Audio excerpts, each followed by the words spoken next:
a hora do novo agronegócio.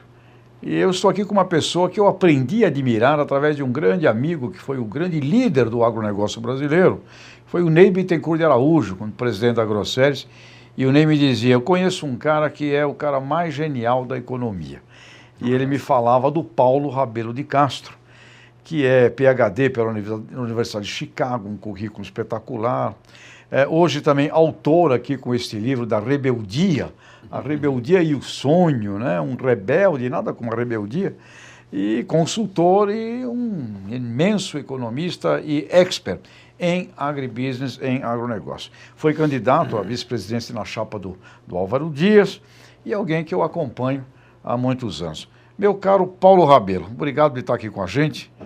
Tejon, você esqueceu de dizer no meu currículo principal, amigo do José Luiz Tejon. Puxa vida. De longuíssima data, só não é mais longa do que o nosso saudoso Ney. A quem devemos no Brasil o conceito de agronegócio. De né? agronegócio, que ele chamava agribusiness ainda em inglês. Agribusiness e chamava do complexo agroindustrial. Exatamente. Né? Que a gente esqueceu um pouco, né? Mas, Isto mesmo. sem dúvida, o complexo agroindustrial é tudo aquilo, né, que vem também para frente da porteira das fazendas e que a gente, às vezes, fica um pouco aqui distante, mas estamos resgatando esse valor.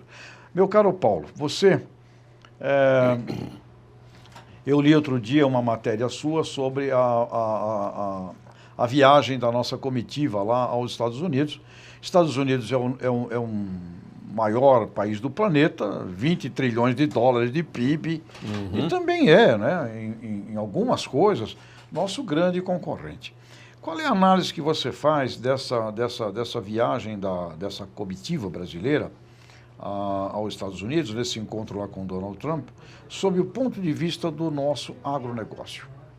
Pois é, Tejon, pergunta para uma resposta delicada. Eu diria que boa a avaliação e menos boa. Eu vou explicar por quê. Primeiro, boa por o presidente Bolsonaro fazer um gesto que era devido, quase que historicamente, eu diria. Embora nós tenhamos, a imprensa às vezes não tem registrado isso, presidentes que têm tido excelente ou boa aproximação com outros presidentes norte-americanos, não sendo verdade, portanto, que a atitude brasileira vem sendo anti-americana, não é, e não era nem mesmo no período, diga-se de passagem, do Lula. Foi até mais anti-americana explicitamente nos anos 70, e isso é lá atrás, muito antes do Bolsonaro entrar nas agulhas negras, né, quando nós tínhamos no Geisel uma figura que queria um realinhamento em relação a uma atitude de alinhamento automático do Brasil aos Estados Unidos, decorrente da Segunda Guerra Mundial, onde fomos aliados. Pois bem, feito esse breve relato histórico, é lembrar que estranhamente o Lula se dava bastante bem com o George Bush. Se dava bem com o George Bush. E não era assim, não sei em que língua falavam, mas se dava bem. Número 2, o FHC se dava bastante bem com Clinton. E estou citando só 2 exemplos de relacionamento. E o Obama disse que o Lula era o cara. Lula, exatamente, já na admiração da saída, né? Porque um estava entrando e o outro estava saindo. Pois bem, no entanto, esse afago especial, de certa forma, faltava. E o Bolsonaro foi dizer, americanos, nós também somos americanos de uma única América. Foi resgatar um pensamento continental que o Brasil faz muito bem de ter. Mas não, aí o menos boa. Olha, não às expensas de um parceiro comercial como a China. Aí esse oposicionismo que o presidente Bolsonaro carrega quase como um cacuete no seu modo de fazer a política, que muitos estão até criticando por ser meio palanqueiro. Ele esqueceu que agora ele é o magistrado supremo da nação e, portanto, a atitude dele tem que ser de um estilo muito mais conciliador, muito mais sereno para todos. E óbvio que trazer um oposicionismo a um parceiro que de 10, 12 anos para trás, triplicou o circuito comercial com o Brasil, ou seja, passou de uma faixa de 20 bilhões para mais de 60, o nosso quantitativo exportado falo da China, não é?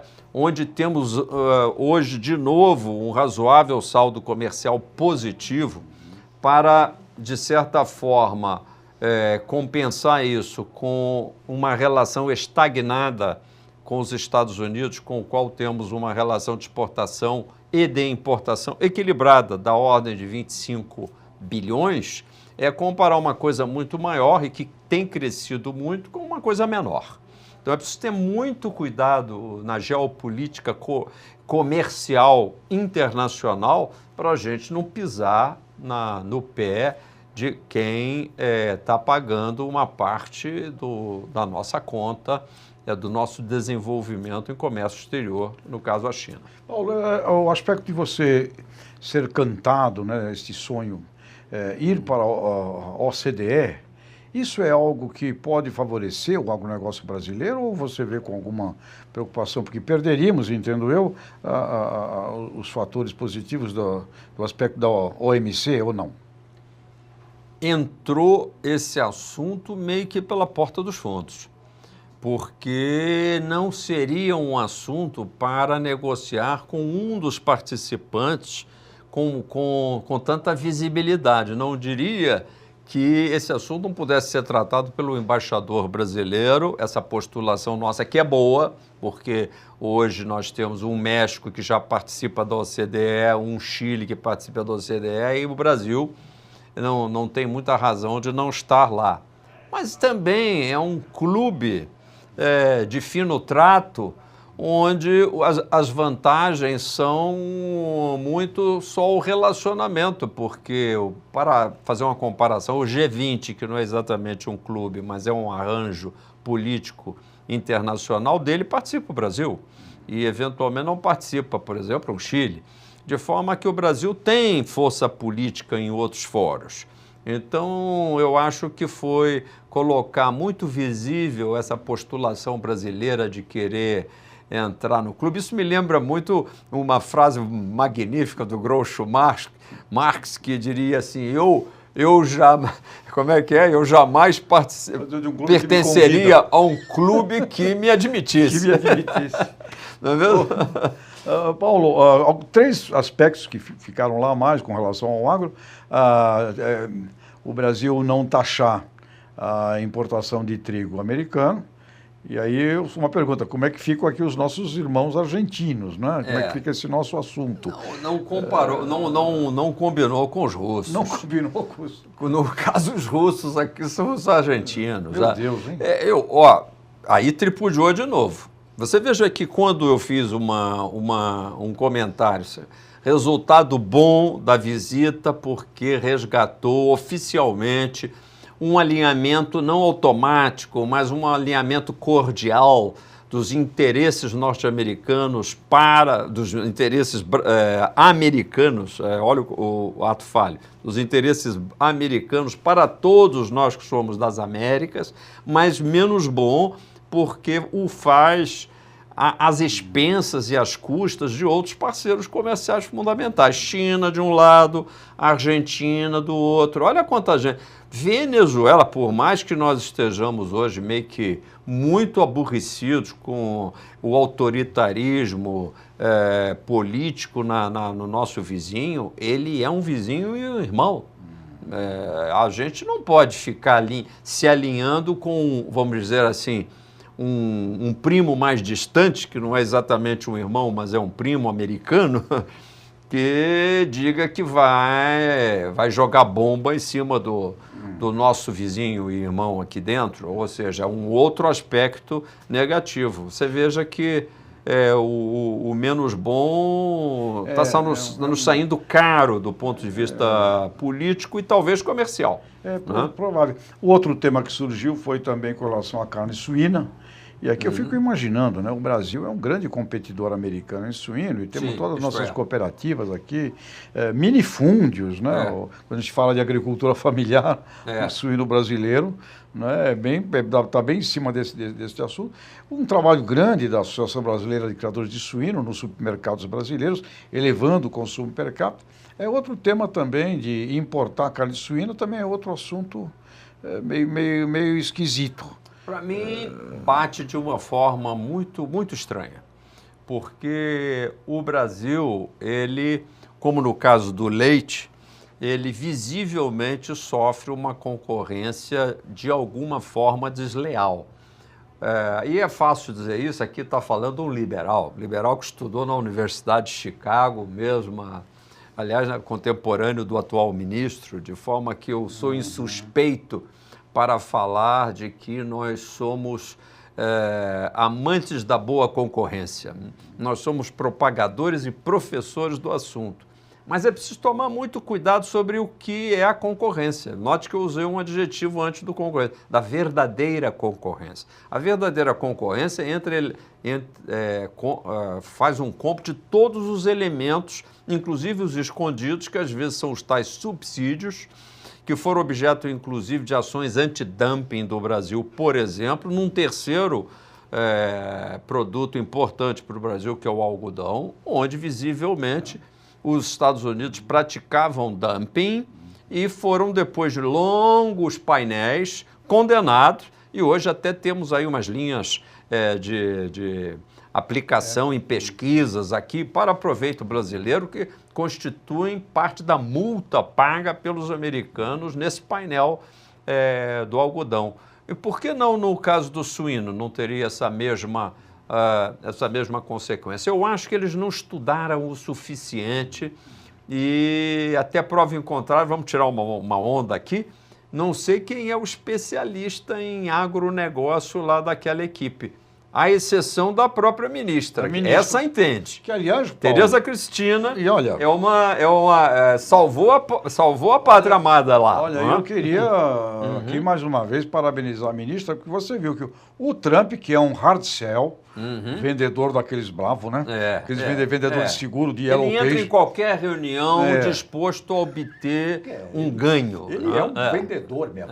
E a ministra Tereza, numa hora lá, falou, se os americanos querem vender etanol para o Brasil, eles deviam comprar açúcar no Brasil. E o Trump parou e pensou, faz sentido. E falou, I like you. Ou seja, saiu de lá a ministra Tereza Cristina, numa coisa que no mundo dos negócios, né, Paulo, é muito importante. As pessoas gostam de fazer negócio com as pessoas que elas gostam. Isso ajuda muito. Mas foi o lado bom. Eles irem visitar o gringo, como se diz, foi muito bom. A gente tem que visitar, depois agora temos que visitar os chineses, agora tem que ir lá em Buenos Aires também para amansar o pelo de los argentinos, nossos irmãos. A ministra, creio que, sem dúvida alguma, era a nossa especialista. Agora, chama atenção isso também, o assunto nosso da carne bovina para lá, as associações americanas já se revoltaram também lá com as ideias. Paulo, você veja, o Brasil tem 10 coisas, 10 itens que a gente é forte no mundo, né? No mundo. A carne, a celulose, soja, algodão. Suco de laranja. Então, nossa, mas são 10 coisas. Não passam de 12. Num negócio que os Estados Unidos é de 20, o PIB americano é 20 trilhões, é um gigante.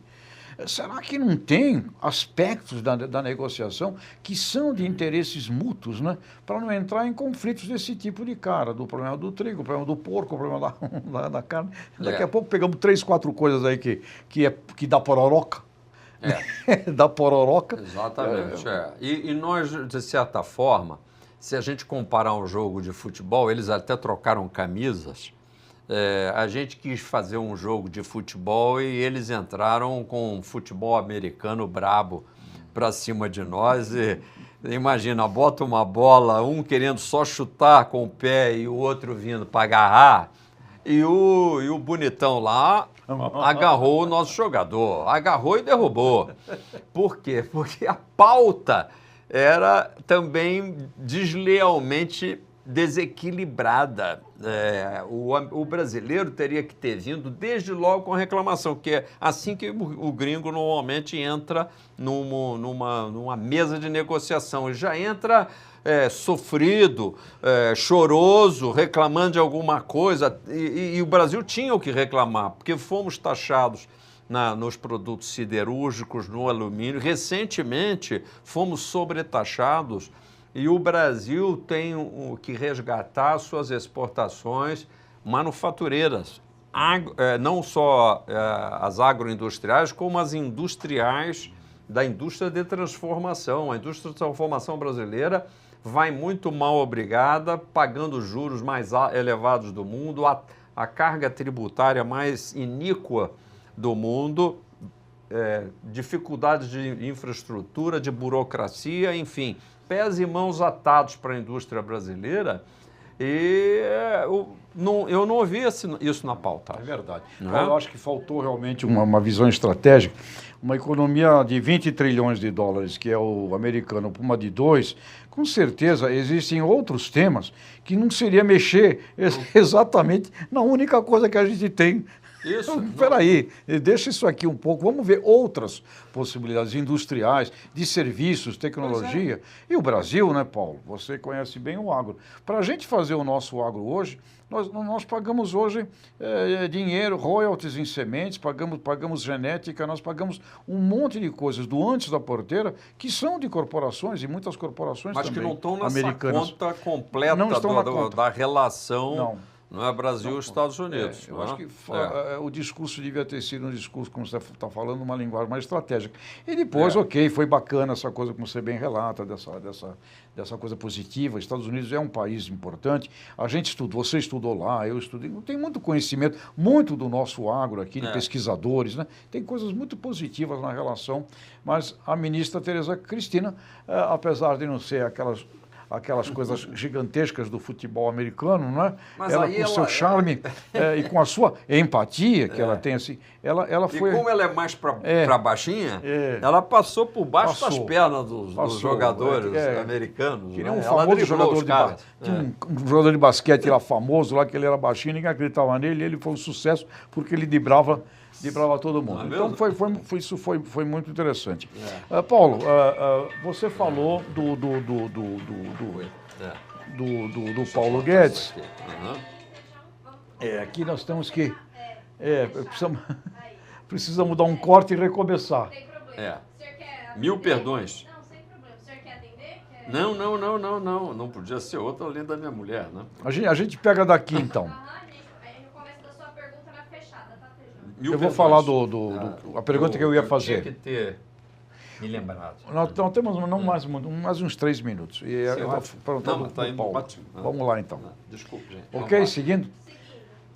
Então, Paulo, você é da mesma escola liberal de Paulo Guedes. Você acredita que Paulo Guedes terá força suficiente e, eu diria, paciência, tolerância, no sentido de conduzir o Brasil para esse liberalismo? Porque o liberal também precisa muito mais da sociedade civil organizada, né? Precisa muito mais dessa turma toda empreendedora, empresarial, para participar disso. Qual é a sua visão sobre o nosso ministro Paulo Guedes? Eu vou responder, já que tenho suspeição no caso, primeiro por admirar bastante o Paulo Guedes e conhecê-lo desde, não diria calça curta, mas barba por fazer. Éramos ambos estudantes de pós-graduação na mesma escola, eu um pouquinho à frente dele, etc. E, portanto, temos um entrelaçamento intelectual bastante grande. E vejo o Paulo uma pessoa altamente capacitada, então não lhe faltam os conhecimentos. Mas aproveito o comentário da sua pergunta para servir de minha resposta. Eu acho que é o melhor fazer isso do que inventar uma coisa nova. O que é que você disse na tua pergunta que ajuda na resposta?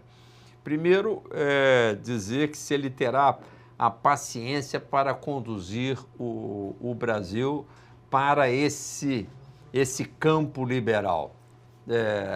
É exatamente o primeiro desafio que ele tem. Não foi ele nem o pensamento liberal que foram eleitos. A pauta do presidente que foi eleito é uma espécie assim de pauta curta.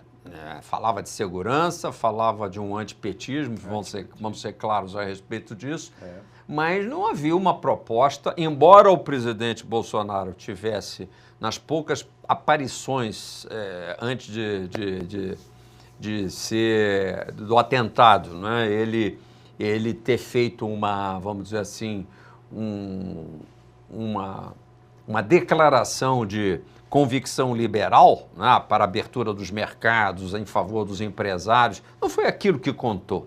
De forma que o pensamento do Paulo Guedes e o que ele traz é um brinde, é um bônus, mas o setor político vai ter que se convencer disso. Então, aí eu responderia para você numa resposta curta, vai depender muito de como ele conseguirá empacotar a mensagem liberal. E aí você me pergunta, como é que isso se traduz? Com a segunda parte do seu comentário, que foi muito inteligente na pergunta. Porque a gente tem que, na realidade, estar próximo da sociedade. Você mencionou isso no final. E eu diria exatamente isso que é o desafio do empacotamento da mensagem liberal, que é ele se perguntar sempre se aquilo atende ao que o povo, meio que sem uma razão muito clara, ele pretende. Vou dar um exemplo. A reforma da Previdência. É uma reforma que enrijece, que endurece, que, de certa forma, torna-se mais custosa para todos os participantes. Ou é a idade que aumenta, ou é a alíquota que sobe, menos 0,5% que eles deram meio que de brinde para a turma do andar de baixo, o resto todo paga mais e a percepção geral é de que todos vão ter que ir para um sacrifício. E o resto? E o que a gente ganha? A gente ganha 1 trilhão de economia. Não é isso que o público... Concorda comigo? Você que é um homem do marketing, concordo, aliás, do assunto. Esse homem é um dos que mais entende marketing no Brasil. Não percebes que eu acho que o produto previdenciário está mal empacotado por enquanto? Liderar as percepções humanas seria uma dificuldade e talvez a coisa mais complexa que a gente precisaria ter agora. E aí o Paulo Guedes, obviamente, tem ali uma missão grande. Eu entendo muito que ele tem que chamar cada vez mais as categorias da sociedade civil, principalmente o empresariado brasileiro precisa estar mais integrado nestas confederações nacionais empresariais, né? Precisariam estar mais coesas, né? Num sentido, e arrumar um discurso que seja um discurso que o povo consiga entender. Não é? É esse o desafio. O público sabe que os governos, os últimos governos, têm sido malandros, vamos dizer assim, porque fazem o povo pagar uma conta indigesta, não é? Seja em termos de desemprego, seja em termos de aumento de impostos, seja em termos de aumento de taxa de juros. O momento é favorável para a mensagem do Paulo Guedes, porque o país não vai gloriosamente bem, mas está, vamos dizer assim, com as contas, pelo menos federais, mais ou menos alinhadas. Mas essa janela de oportunidade se fecha com uma rapidez enorme. Muito grande. E ele não tem o tempo que ele pensa que tem para mostrar o serviço que ele precisa mostrar. Esse é o grande drama, o tempo. O nosso tempo aqui está acabando. Mas eu quero tempo, né? Não temos tempo. O tempo o senhor tempo não é fácil. Mas a última pergunta, Paulo, a categoria dos produtores rurais, o agronegócio como um todo, supermercados, agroindústria, não é? Produtores, com todo esse cenário, que visão você deixa, que mensagem você deixa para o agronegócio brasileiro? Olha, o agronegócio tem feito um bonito. É só pegar mais esse último número da safra de grãos 2019 já praticamente fechado.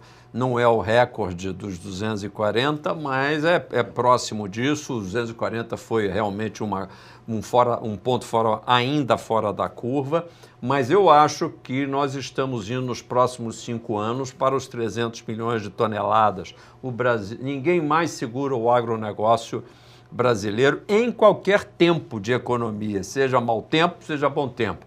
Agora, o agronegócio precisa começar a pensar no Brasil. Eu posso meio que fazer essa advertência, porque você lembra, aí falamos de Ney Bittencourt, nós estávamos falando dos anos 1970, final dos anos 70, quando eu era, talvez, eu posso dizer, sem falsa imodéstia, talvez o principal defensor de que um dia, a gente falava agricultura, a agricultura vai pagar a conta do Brasil porque tem o potencial para isso, e todo mundo achava que o Paulo Rabelo tinha tomado uma água diferente em Chicago, como é que esse cara pode? Não tinha Paulo Guedes, não tinha ninguém que defendesse o futuro agronegócio como a gente defendia, o Ivan Vedequim, lembra? Lembro. Era um dos nossos colaboradores, poucos colaboradores que diziam aquilo. E deu certo, a previsão bateu. Eu diria agora que o agronegócio que chegou lá tem que olhar o resto do Brasil. Nós, de alguma forma, o agronegócio não pode ficar só, por exemplo, na pauta da segurança, que foi muito o que ligou o agronegócio ao agora presidente Bolsonaro. É muito mais do que isso. E o agronegócio, por exemplo, não é muito sensível à pauta de taxa de juros, porque tem um mecanismo especial de taxa de juros até certo ponto, o Banco do Brasil, BNDES, que fornece recursos para o Banco do Brasil, e por aí vai. Talvez mude. Então é preciso que vocês aí do agronegócio comecem a se mexer para termos juros normais num país anormal como o Brasil, para todos os empresários brasileiros. Impostos. O setor agro é beneficiado pela cédula G, por uma série de vantagens, vamos falar o português claro, que o comum dos empresários mortais não tem.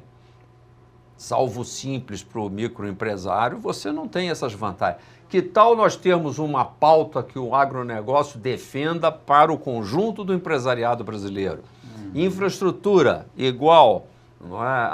A descomplicação da vida social, igual, não é isso? A segurança jurídica que todo dia nos afeta pela negativa, pela insegurança, eu acho que são pautas que o agronegócio deve tomar a peito, junto com tecnologia, inovação. O agronegócio, Tejum, ganhou maturidade e hoje pode-se dizer que ele ganhou credibilidade para falar pelo Brasil. Dois pontos fundamentais, e fica aqui um marco nesse o novo A Hora do Agronegócio na Jovem Pan. Paulo falou duas coisas fantásticas aqui. Eu não sei quais são, não, então não, me conta. Duas coisas fantásticas aqui. O aspecto do agronegócio, da agricultura brasileira, assumir uma posição de tomar conta, ajudar e olhar todo o Brasil. Uhum. Isto é uma visão estratégica fundamental que você traz. E uma outra coisa genial, quer dizer, aconteça o que acontecer, isto aqui significa coragem, significa uma ausência de dúvida importante. Aconteça o que acontecer, nós não regressaremos, nós não vamos andar para trás. O agronegócio vai andar para frente. E, Paulo, quando você vai ao Brasilzão nosso aí, de Mato Grosso, Goiás, o interiorzão todo... Onde eu sempre estou. É fantástico. E você tem, em todos os dias no Brasil, você tem gente se reunindo pelo país afora, atrás de tecnologia, de conhecimento, de como é que faz melhor. Ou seja... É por isso que o Brasil não cai no buraco. Por isso que ele é maior que o buraco. Genial essa. O agronegócio não permitirá que o Brasil volte para trás. Não vai cair no buraco. E segunda coisa... Esta visão de líder eu não tinha nunca ouvido sob esse ponto de vista. E fica aqui estes dois marcos do nosso programa. Pouco a ideia do sonho, graças da rebeldia. Ao talento do Paulo e aqui a rebeldia. Né? Na vida... Sonho é uma conversa com jovens e para jovens. Quem sonha é jovem. E na vida eu diria, você só tem duas formas de você viver, ou você se acomodar ou você se rebelar. Isto. Portanto, a rebeldia boa é ótimo. Paulo, obrigado. Super obrigado, João. Parabéns aqui pelo seu trabalho. Amigo muito carinhoso, querido e inteligente. Obrigado.